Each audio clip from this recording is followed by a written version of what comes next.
السلام علیکم۔ آج کا درس سورہ البقرہ اور اس کی آیت نمبر 217 سے شروع ہے۔ اس وقت میرے پاس فتح محمد جالندھری والا ترجمہ ہے، پہلے ان کا ترجمہ بتا دوں گا اور پھر اس کے بعد اس کے حقیقی فہم کو سمجھیں گے اور ساتھ ساتھ وضاحت ہوتی رہے گی۔ اے محمد، لوگ تم سے عزت والے مہینوں میں لڑائی کرنے کے بارے میں دریافت کرتے ہیں۔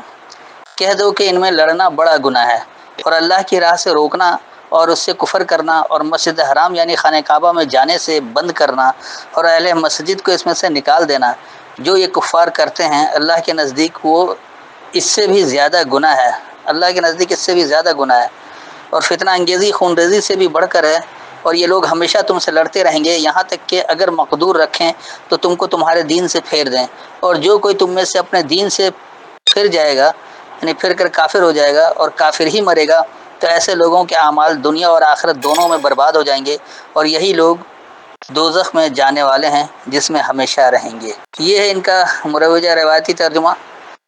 اول تو یہاں پر اے محمد نہیں لکھا ہوا ہے، انہوں نے بریکٹ میں ڈال کر اس کو فٹ کیا ہے۔ قرآن آج ہم پڑھ رہے ہیں، اللہ ہم سے مخاطب ہے۔ پھر اس میں کہہ رہے ہیں کہ عزت والے مہینوں میں لڑائی کرنے کے بارے میں دریافت کرتے ہیں۔ پہلے تو یہ پتا ہوگا کہ عزت والا مہینہ کون سا ہے اور کون سا بے عزت والا مہینہ ہے، اس کے بعد پھر جا کے ہوگا کہ اب اس میں بھی لڑائی بھی کرنی ہے یا نہیں کرنی ہے، اور پھر کہہ رہے کہ لڑنا جو بڑا گناہ بھی ہے۔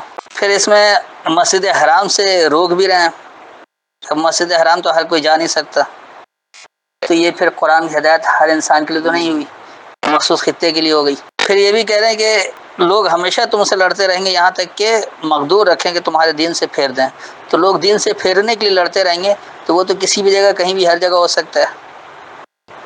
اور پھر یہ بھی کہہ رہے ہیں کہ جو کافر مرا تو ایسے لوگوں کے اعمال دنیا اور آخرت دونوں میں برباد ہو جائیں گے اور یہی لوگ دوزخ والے ہیں۔ تو دیکھیے اصل میں حقیقی بات کیا ہو رہی ہے، اللہ کیا ہدایت دے رہا ہے اور کیا کچھ ہے۔ یسألونک، یہ تم سے سوال کرتے ہیں، عن الشہر الحرام، چھوڑی ہوئی صورتحال کے بارے میں۔ شہر صورتحال کو کہتے ہیں، حرام یعنی کہ چھڑوانا، حرام حلال اسی سے نکلا ہے۔ تو یہ تم سے سوال کرتے ہیں چھوڑی ہوئی صورتحال کے بارے میں، قتال فیہ، اس میں جھگڑنا، جب ایسی چھوڑی ہوئی صورتحال ہو اس میں جھگڑنا کیا ہے۔ قل قتال فیہ کبیر، تو کہو جھگڑنا جو ہے اس میں بڑی بات، ایک بڑائی ہے، بڑی ہے۔ وصد عن سبیل اللہ، اور زبردستی رکاوٹ ہے اللہ کے راستے کے بارے میں۔ وکفر بہ، یعنی انکار ہے اس کتاب کے ذریعے۔ والمسجد الحرام، اور چھوڑی ہوئی فرمانبرداری کی جگہ۔ واخراج اہل ہی، اور یہ نکالتے ہیں اس کی اہلیت والوں کو، منہ اکبر، اس سے بڑا ہے عند اللہ، اللہ کے نزدیک، یعنی اس کی اہلیت والوں کو یہاں سے اس سے نکالنا جو ہے وہ اللہ کے نزدیک بڑا ہے۔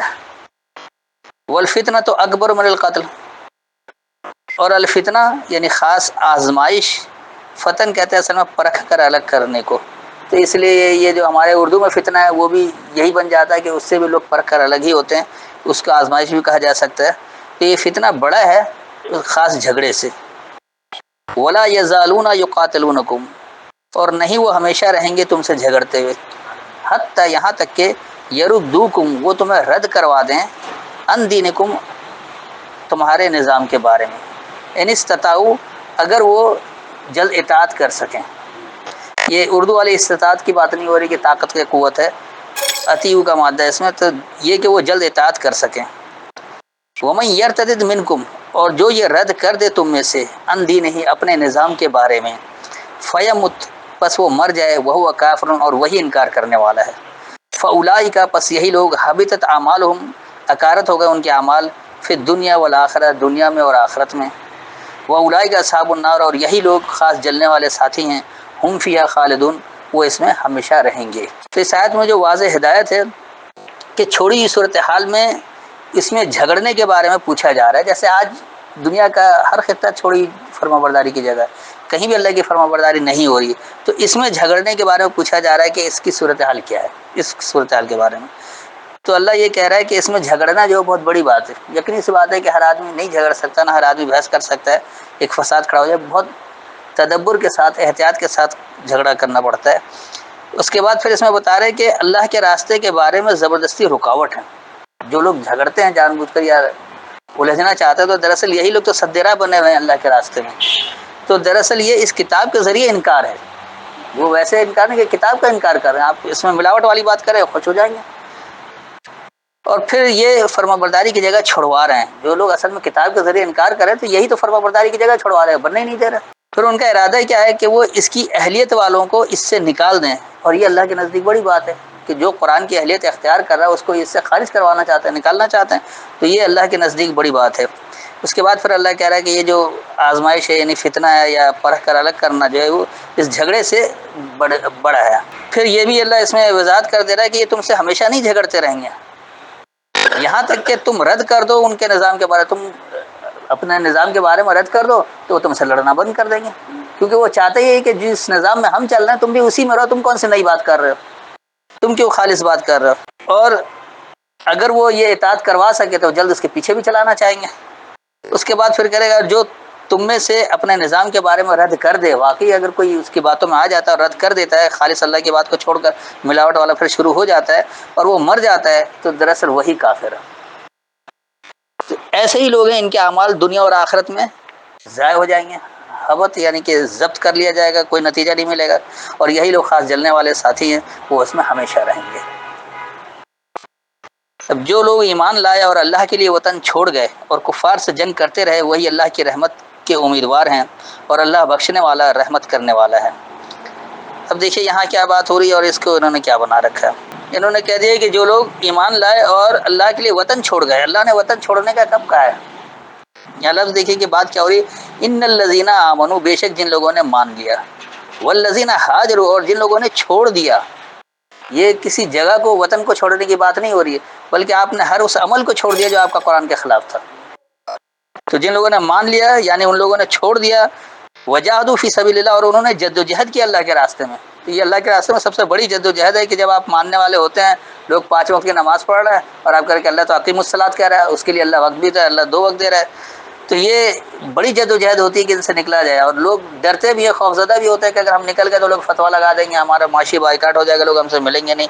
تو یہ ہے اصل چھوڑنا اور جد و جہد اللہ کے راستے میں، نہیں اب آپ حقیقی معنی میں صلاۃ قائم کریں جو اللہ بتا رہا ہے۔ تو پھر اللہ کہہ رہا ہے کہ اولئک یرجون رحمت اللہ، تو یہی لوگ ہیں اللہ کی رحمت کی امید رکھتے ہیں، واللہ غفور رحیم، اور اللہ رحم سے حفاظت کرنے والا ہے۔ اب آئیے آگے، اے پیغمبر لوگ تم سے شراب اور جوئے کا حکم دریافت کرتے ہیں، کہہ دو کہ ان میں نقصان بڑے ہیں اور لوگوں کے لیے کچھ فائدے بھی ہیں، مگر ان کے نقصان فائدوں سے کہیں زیادہ ہے۔ اور یہ بھی تم سے پوچھتے ہیں کہ اللہ کی راہ میں کون سا مال خرچ کریں، کہہ دو کہ جو ضرورت سے زیادہ ہو۔ اس طرح اللہ تمہارے لیے اپنے احکام کھول کھول کر بیان فرماتا ہے تاکہ تم سوچو۔ اب کیا شراب اور جوئے کا حکم دریافت کرنا، اس کے فائدے اور نقصان کو سمجھنا، یہ اتنا زیادہ ہے کہ اس کو اللہ کہہ رہا ہے کہ اللہ نے احکام کھول کھول کر بیان کر دیا۔ کتنی لوگ شراب کو زندگی بھر ہاتھ نہیں لگاتے، جانتے نہیں کہ شراب کیا چیز ہے، نہ وہ جوا جانتے ہیں، تو ان کے لیے تو پھر بیکار سی بات ہو گئی۔ اللہ نے وہ حکم کیوں دیا جو چند افراد کرتے ہیں، اکثریت تو نہیں کرتی ہے ایسا۔ تو بہرحال دیکھیے اصل میں اللہ ہدایت کیا دے رہا ہے وہ سمجھتے ہیں۔ یسألونک، یہ تم سے سوال کرتے ہیں، عن الخمر والمیسر، الخمر کے بارے میں اور المیسر کے بارے میں۔ الخمر جو ہے، خمر کہتے ہیں خمار کو، چاہے آپ کو علم کا خمار ہو جائے، دولت کا خمار ہو جائے، طاقت کا خمار ہو جائے، اقتدار کا خمار ہو جائے، کسی بھی چیز کا خمار، یہ شراب کی بات نہیں ہو رہی ہے، ہر خمار۔ اور میسر، یسر سے، یسر کہتے ہیں آسانی کو، جس میں آسانی جمع ہو۔ یہ تم سے سوال کرتے ہیں خمار کے بارے میں جس میں آسانی جمع ہو۔ ایک تو انہیں خمار ہے کہ ہم بڑے دولت مند ہیں، اب آسانی کے ساتھ کیسے وہ مال پر مال بناتے ہیں ان کو یہ بھی پتہ ہے۔ تو پھر اللہ اس میں کیا رہے گا، قل فیہما اسم کبیر، تو کہو ان دونوں میں، چاہے آپ کو خمار ہو جائے یا جس میں آپ آسانی جمع ہوتی ہے وہ کام کرنا چاہتے ہیں، نقصان بڑا ہے، ومنافع للناس، اور لوگوں کے لیے نفع بھی موجود ہے، اس میں نفع بھی جمع ہے، کیونکہ جو لوگ یہ کام کر رہے تو وہ بہرحال نفع کما رہے ہوتے ہیں۔ وَإِثْمَهُمَا أَكْبَرُ مِن نَفْعِهِمَا، اور ان دونوں کا نقصان بڑا ہے ان دونوں کے نفع سے۔ نفع تو چند افراد کو دیتا ہے، نقصان زیادہ لوگوں کا ہوتا ہے۔ تو اسی لیے اللہ نے بتا دیا کہ ان دونوں کا نقصان، یعنی خمار اور جس میں آسانی جمع ہوتی ہے اس بات میں، ان کا خمار، ان کا نقصان زیادہ بڑا ہے ان کے نفع سے۔ اس کے بعد پھر کہ وَيَسْأَلُونَكَ مَاذَا يُنْفِقُونَ، اور یہ تم سے سوال کر رہے کیا جو وہ کھلا رکھیں۔ قُلِ الْعَفْوَ، کہو عافیت دینے والے بنو، افواہ یہ ضرورت سے زائد کی بات نہیں ہو رہی ہے، کیونکہ ضرورت انسان کی کبھی پوری نہیں ہوتی، وہ ہمیشہ بڑھتی رہتی ہے، جتنا آتا رہتا ہے اتنی ضرورتیں بڑھتی رہتی ہیں، تو اس کی بات ہی نہیں ہو رہی۔ افواہ کا مطلب عافیت دینا، تو کیا کھلا رکھنا ہے؟ تو کہو عافیت دینے والے بنو۔ اگر آپ اس کی مثال سمجھنا چاہیں تو اس طرح سے سمجھ لیں کہ جیسے فرض کریں آپ کے پاس 6 روٹیاں اور 3 آدمی ہیں۔ ہمارے یہاں جو برابری کا اصول ہے تو سب کو 2 2 دے دیا جائے، جو سوشلسٹ کا نظام ہے سب کو برابر بانٹ دیا، لیکن اس میں مسئلہ ہے کہ ایک کی خوراک 1 روٹی ہے، ایک کی 2 اور ایک کی 3 ہے، تو کیا جس کی خوراک 1 روٹی اس کو آپ 2 دے رہے ہیں، اس کے ساتھ ظلم نہیں ہے؟ بچ رہا ہے۔ جس کی خوراک 3 ہے اس کو آپ 2 دے رہے ہیں، اس کے ساتھ ظلم، اس کے ساتھ بھی ظلم ہے، یہ نقصان دے رہے ہیں آپ اس کو، تو ایسا نہیں ہوگا۔ اللہ عدل کرنے کہتا ہے، اور عدل کا مطلب یہ ہے کہ جس کی جتنی ضرورت ہے اتنا ہی دیا جائے، تو اس لیے اللہ کہہ رہا ہے عافیت دینے والے بنو۔ اب اگر وہ اس کو آپ یوں بھی سمجھ لیں کہ اگر آپ کے پاس فرض کریں 2 ہی روٹی ہے اور وہ آپ کی خوراک ہے، کوئی اور آ جاتا بھوکا تو آپ کہیں گے میرے پاس تو ہے ہی نہیں، میرے اپنے خوراک کے لیے میں کیسے دے دوں؟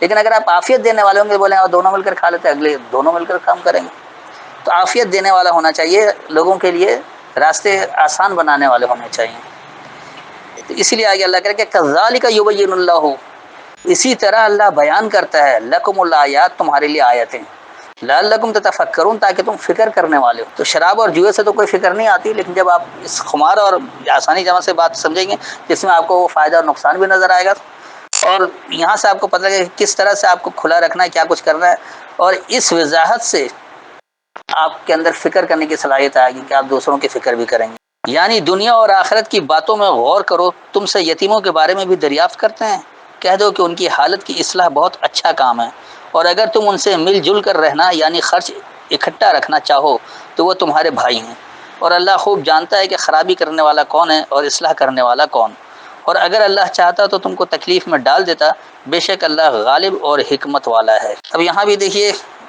اس ترجمے کے روح سے، ایک تو یہ دنیا اور آخرت کے میں غور کروا رہے ہیں، پھر یتیم کے بارے میں پوچھا جا رہا ہے، تو اس میں کہہ یہ رہے ہیں کہ ان کی اصلاح بہت اچھا کام ہے، اور مل جل کر اگر اکٹھا خرچ اٹھائیں تو زیادہ بہتر ہے۔ کیا صرف خرچ ہی زندگی کا نام ہے اور کوئی کام نہیں ہوتا ہے؟ پھر یہ کہہ رہے کہ تمہارے بھائی ہیں اور اللہ جانتا ہے کہ خرابی کرنے والا کون اور اصلاح کرنے والا کون۔ جب اللہ جانتا ہی ہے تو اللہ خود ہی الگ کر دیتا، اس کی کیا ضرورت تھی کہ اکٹھے رکھے۔ پھر یہ بھی کہہ رہے کہ اگر اللہ چاہتا تو تم کو تکلیف میں ڈال دیتا، اس کا مطلب جو لوگ تکلیف میں، کیا اللہ نے چاہا ان کو تکلیف میں ڈالنے کا؟ اور جو تکلیف میں نہیں ہے کیا وہ اللہ چاہ رہا ہے کہ نہیں ہے؟ تو یہ باتیں بھی غلط ہو جاتی ہیں۔ آئیے دیکھیے یہاں اصل ہدایت کیا مل رہی ہے، پھر دنیا والآخرہ، دنیا اور آخرت میں۔ تو یہ جو لعلکم تتفکرون کا آگے آیتوں کے ذریعے، تو وہ دنیا اور آخرت دونوں میں آپ کو فکر کرنا ہے، یعنی کہ دنیا ایک سامنے بالکل بات، اور آخر جب آپ کا اگلا جو دن آئے گا وہ بھی بہتر ہو۔ یہ ضروری نہیں کہ بالکل یوم القیامہ کی بات نہیں ہو رہی ہے، یہاں دنیا اور آخرت یعنی قریب بھی اور آپ کا آنے والا دن بھی۔ اس کے بعد پھر کہہ رہے کہ وَيَسْأَلُونَكَ عَنِ الْيَتَامَىٰ، اور یہ تم سے سوال کر رہے خاص تنہا کے بارے میں، قُلْ إِصْلَاحٌ لَهُمْ خَيْرٌ، تو کہو اصلاح ان کے لیے بہتر ہے۔ اصلاح کا مطلب انہیں ٹھیک کرنا۔ کوئی بالکل اکیلا تنہا شخص، اسے حق و باطل کا فرق نہیں پتہ ہے، تو آپ اس کی اصلاح کریں گے، اس کو بتائیں گے صحیح بات کیا ہے، تو ان کے لیے اصلاح جو ہے وہ بہتر ہے۔ وَإِن تُخَالِطُهُمْ فَإِخْوَانُكُمْ، اور اگر تم انہیں خلط ملط کر لو بس وہ تمہارے ہم مقصد ہیں، اپنے ساتھ مل جل کر رہ لو، اس کی بات کو سمجھا دو کہ کس طرح سے کیا بات ہو رہی ہے، انہیں اپنے ساتھ بالکل اس طرح سے ملا لیں جیسے آپ ایک دوسرے کے بھائی ہیں، ساتھ ہیں، تو وہ آپ کے ہم مقصد ہو جائیں گے۔ اس کے بعد اللہ کرے کہ وَاللَّهُ يَعْلَمُ الْمُفْسِدَ مِنَ الْمُصْلِحِ، اور اللہ یہ جانتا ہے خاص بگاڑ والوں کو خاص اصلاح کرنے والوں سے۔ تو اللہ جانتا ہے کہ کون لوگ بگاڑ کر رہے ہیں اور کون اصلاح کر رہے ہیں۔ یہ اللہ کے چاہنے سے نہیں ہو رہا ہے، لوگ خود کوئی بگاڑ کرنے والا بن رہا ہے اور کوئی مصلح یعنی اصلاح کرنے والا بن رہا ہے۔ تو اللہ یہ جانتا ہے کہ کون اصلاح کر رہا ہے اور کون بگاڑ پیدا کر رہا ہے۔ کسی کام کے پیچھے اس کا مقصد کیا، بگاڑ ہے یا اصلاح ہے، تو وہ اللہ جانتا ہے۔ لوگ سمجھیں یا نہ سمجھیں، کیونکہ بہت سے لوگ سامنے چاپلوسی کر کے بات اس طرح اس انداز میں پیش کرتے ہیں کہ جیسے وہ آپ کے بڑے خیر خواہ ہیں، لیکن دراصل وہ آپ کی جڑ کاٹ رہے ہوتے ہیں۔ تو اس لیے اللہ نے کہا کہ اللہ جانتا ہے کہ کون بگاڑ کرنے والا اور کون اصلاح کرنے والا ہے۔ وَلَوْ شَاءَ اللَّهُ لَأَعَانَتَكُمْ، اور اگر اللہ چاہتا تو ضرور انہیں تکلیف میں رکھتا، انہیں مشقت میں رکھتا۔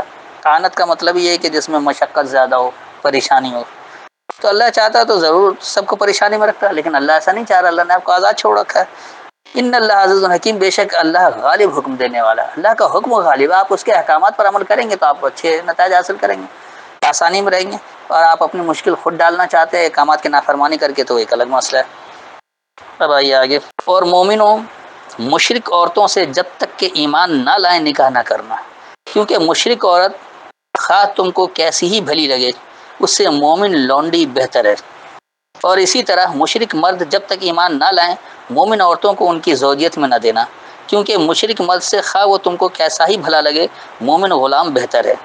یہ مشرک لوگوں کو دوزخ کی طرف بلاتے ہیں، اور اللہ اپنی مہربانی سے بہشت اور بخشش کی طرف بلاتا ہے، اور اپنے حکم لوگوں سے کھول کھول کر بیان کرتا ہے تاکہ نصیحت حاصل کریں۔ اب دیکھیں اس ترجمے سے ان لوگوں نے کتنا بڑا یعنی کہ کھیل کھیلا ہے کہ کہہ رہے مشرک عورتوں سے جب تک ایمان نہ لائے نکاح نہ کرنا۔ تو نکاح سے پہلے کیا آپ یہ پتہ رکھتے ہیں کہ عورت مشرک ہے، کافر ہے، ایمان والی ہے، کیا کچھ ہے؟ یہ تو دو طرفہ بات ہے، دونوں یہ تحقیق کریں گے۔ لیکن جو ان کی بڑی کارستانی وہ یہ ہے کہ کیونکہ مشرک عورت خواہ تم کو کیسی ہی بھلی لگے ان سے مومن لونڈی بہتر ہے۔ اب انہوں نے جواز پیدا کیا کہ لونڈی کا تصور اللہ نے دے رکھا ہے، اگر مشرک عورت ہے تو اس سے ماننے والی لونڈی بہتر ہے، اس کا مطلب کیا اللہ نے یہ لونڈی غلام اور آقا کا، اللہ تو کہہ رہا ہے ہر انسان برابری کی سطح پر ہر ایک کی تکریم عزت ہے، تو اللہ لونڈی کا تصور کیوں دے گا؟ اور آج کے دور میں تو لونڈی ویسے ہی نہیں ہے، تو اللہ کو پتہ ہی نہیں تھا کہ آنے والے وقت میں لونڈیوں کا سلسلہ ہی ختم ہو جائے گا، پھر اللہ کی بات کیا جھوٹی ہو جائے گی؟ تو یہ ہے روایتوں کے ذریعے ترجمہ کرنے کا نتیجہ، کیونکہ انہوں نے پہلے روایت کو سمجھا پھر قرآن سمجھ رہا ہے۔ اب یہاں دیکھیے بات کیا ہو رہی ہے، آگے بھی پھر انہوں نے یہ کر رکھا ہے کہ مومن عورتوں کو ان کی زوجیت میں نہ دینا اگر مشرک مرد ہو، جبکہ یہاں عورتوں کو تو حق ہی نہیں دیتے کہ وہ خود سے دیکھے اور فیصلہ کرے، والدین خود ہی طے کر لیتے ہیں، یا جو سرپرست وہ کر لیتے ہیں، بہت کم ایسی عورتیں ہوتی ہیں جن کو اختیار ہوتا ہے کہ وہ خود سے کچھ دیکھیں یا کچھ کریں۔ اور پھر یہ کہہ رہے کہ کیونکہ مشرک مرد سے خواہ وہ تم کو کیسا ہی بھلا لگے مومن غلام بہتر ہے۔ اب انہوں نے یہ بھی تصور ڈال دیا کہ صرف لونڈی نہیں، اللہ نے غلام بھی بنا رکھے ہیں، جبکہ اللہ لونڈی غلام دونوں کا تصور ختم کر رہا ہے۔ تو انہوں نے دونوں طرف سے کر دیا کہ ایک کو نہ کہا جائے دوسری طرف بھی کر دو، پھر اللہ لونڈی کی بھی اجازت دے رکھا ہے اور غلام کی بھی اجازت دے رکھا ہے، جس کے پاس ہے وہ اس طرح سے کام کرتے رہو۔ اور پھر اس کے بعد یہ کہہ رہے کہ وہ دوزخ کی طرف بلاتے ہیں اور اللہ اپنی مہربانی سے بہشت اور بخشش کی طرف بلا رہے۔ اور پھر یہ بھی کہہ رہا ہے کہ اللہ حکم لوگوں کو کھول کھول کے بیان کراتی، کھول کے کیا بیان کیا کہ یہ لونڈی غلام بھی ہوتے ہیں، ان کو رکھنا صحیح ہے، اللہ کے احکام کے مطابق ہے۔ اب دیکھیں یہاں بات کیا ہو رہی، ولا تنکحوا المشرکات، اور تم جذب ہونے کا پختہ معاہدہ نہیں کرو خاص ملاوٹ کرنے والوں سے۔ شرک کہتے ہیں ملاوٹ کو، مشرکات وہ جو لوگ ملاوٹ کر رہے ہیں، تو یہ کیونکہ آگے تے آیا تو یہ مؤنث کا صیغہ ہو گیا، تو جماعت کی بات ہو رہی ہے، تو تم ایسی جماعتوں کو جذب نہ کرو اپنے اندر جو ملاوٹ کرنے والی ہیں، حتی یؤمننا، یہاں تک کہ وہ ماننے والی ہو جائیں، کہ اگر آپ اللہ کے ماننے والے ہو گئے ہیں تب آپ کو ایسی ہی جماعت کی چاہیے جو اللہ کے نظام کو نافذ کرنے کی کوشش کرے۔